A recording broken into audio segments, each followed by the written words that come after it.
सामान्य नियम क्या है?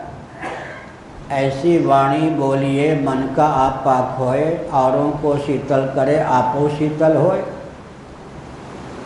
तो रामचरितमानस में एक अच्छा दार्शनिक पक्ष उपस्थापित किया तुलसीदास जी महाभाग ने। निर्वाणदायक क्रोध जाकर,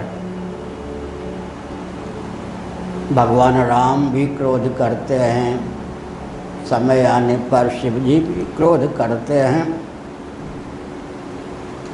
लेकिन आश्रय और विषय दोनों को अलंकृत करने वाला उनका क्रोध होता है। निर्वाण माने सुख, निर्वाणदायक क्रोध जाकर, जिसके प्रति वे क्रोध करते हैं उसका उद्धार हो जाता है, कल्याण हो जाता है। विषय को दूषित न करके भूषित करने वाला क्रोध होता है। अन्योन्याध्यास मूलक क्रोध न होने के कारण तत्वज्ञ मनुष्यों के द्वारा किया गया क्रोध आश्रय को भी दूषित नहीं कर पाता।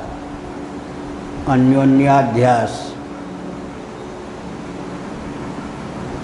इंद्रियाणि मनोबुद्धिरस्याधिष्ठानमुच्यते, काम क्रोध लोभ, ये सब जो विकार हैं, नीचे इंद्रिय ऊपर बुद्धि बीच में मन, इन तीनों में निवास करते हैं।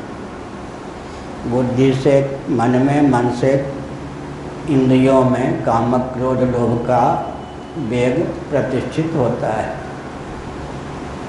मध्यवर्ती मन है।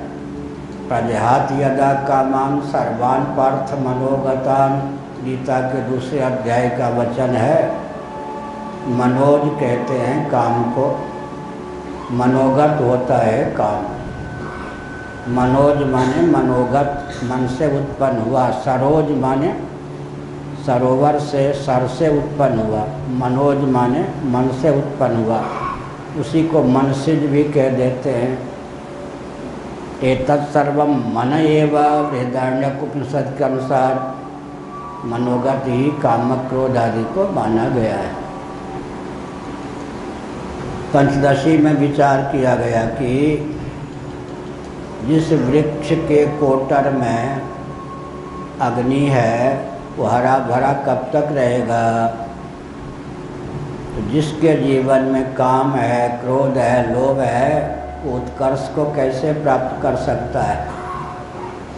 लेकिन तदैक्षत सईक्षां चक्रे सो कामयत, भगवान भी काम पूर्वक, संकल्प पूर्वक ही सृष्टि की संरचना करते हैं। तत्वज्ञ मनीषी भी प्यास लगने पर पानी पीने की भावना व्यक्त करते हैं, पानी पीने की कामना का उनके हृदय में उद्रेक होता है। भूख लगने पर भोजन करने की भावना उनके हृदय में उदित होती है।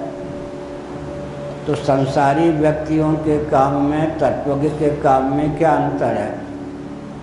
पंचदशी कार ने कहा संसारी व्यक्ति का जो काम होता है अन्योन्याध्यास मूलक होता है। बुद्धि, मन, इंद्रिय के धर्म को अपने ऊपर मढ़ लेता है व्यक्ति। अहम कामी, क्रोधी, लोभी, इस प्रकार का मनोभाव होता है।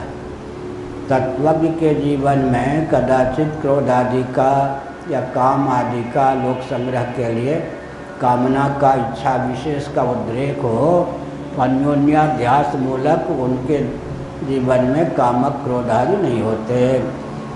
इसका मतलब स्वयं को कामी, क्रोधी, लोभी इस प्रकार वे नहीं मानते। तो सार क्या निकला? क्रोध और क्रोध में अंतर हो गया, काम और काम में अंतर हो गया। इसका अर्थ निर्वाणदायक क्रोध जाकर आश्रय और विषय दोनों को भूषित करने वाला क्रोध हो गया। सामान्य नियम क्या है? ऐसी वाणी बोलिए मन का आप पाक होए, औरों को शीतल करे आपो शीतल होए। वाणी बोलिए तो ऐसी बोलिए कि आश्रय और विषय दोनों के लिए सुखप्रद हो, शांतिप्रदा हो, सुखप्रदा हो। ऐसी वाणी बोलिए मन का आपा खोए, अहमिति उसमें न जुड़े, तो फिर औरों को शीतल करे, आपो शीतल होए। अनुद्वेग करम वाक्यम सत्यम प्रीहितम चयत, ये सब बोलने की विधा का वर्णन है भगवद गीता के 17वें अध्याय में।